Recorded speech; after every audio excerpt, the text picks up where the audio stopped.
if you believe it or not, I never looked at it that way till recently. What a court does, a court goes, and that's why it could take months and years. A court goes when there's a huge disagreement and they hear the evidence from one person. To the court, I don't know if the judge thinks the way I'm thinking, that's just a few parts of the puzzle.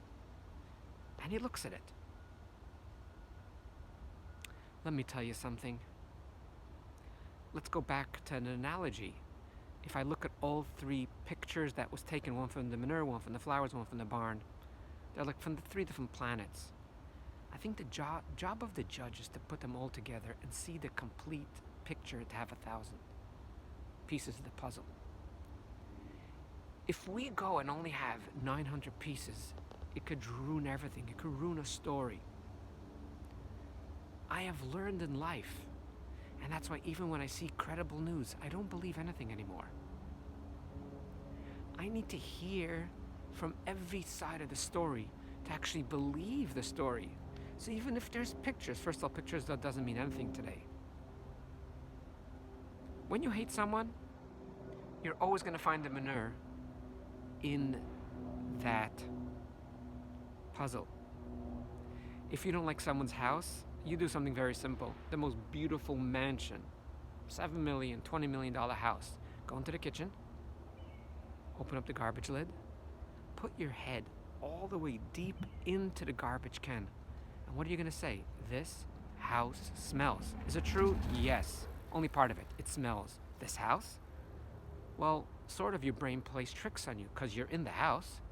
So if I'm smelling disgusting stuff, it must be this house. No. You have chosen to go to the garbage can. And therefore, if you believe it or not, whenever there's arguments, I almost never side with any sides because I know both sides are right. The way A interpreted the story is because they had this angle. The way B interpreted the story because they had that angle. I think once people will not hasten to run, and the only way you could judge something is actually bring a story that you heard, that you read online or in the newspaper. You'd have to spend millions of dollars to bring it to court yourself. And really find that from all sides. It is just incredible. It's hard sometimes because sometimes a friend could come to you. I know you might not believe it. I don't want to believe it, but it's true.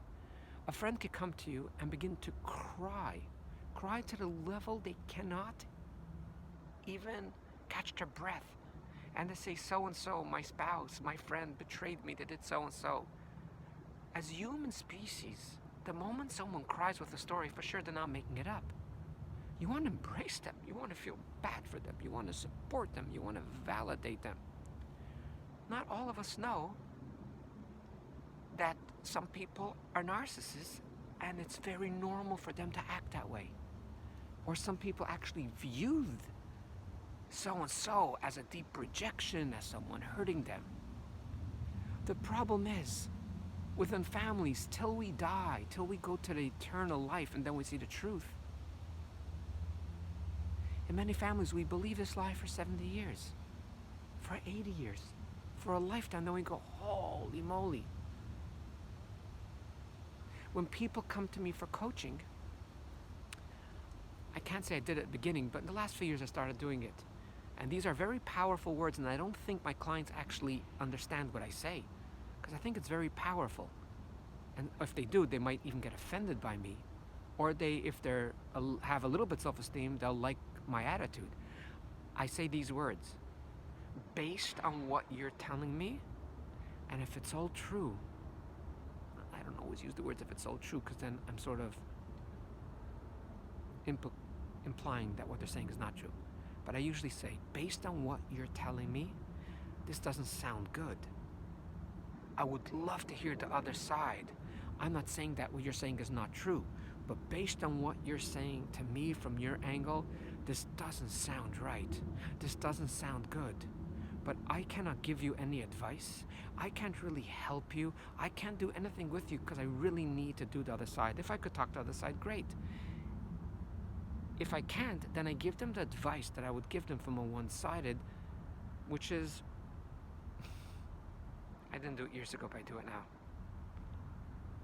which is not just having a conversation with the one that they claim offended them, but to ask questions.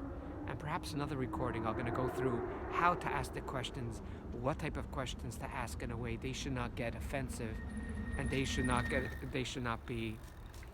close up, and just to escalate the argument even more. Thanks for listening, and have yourself an absolute gorgeous and amazing day. A glorifying, phenomenal, outstanding day.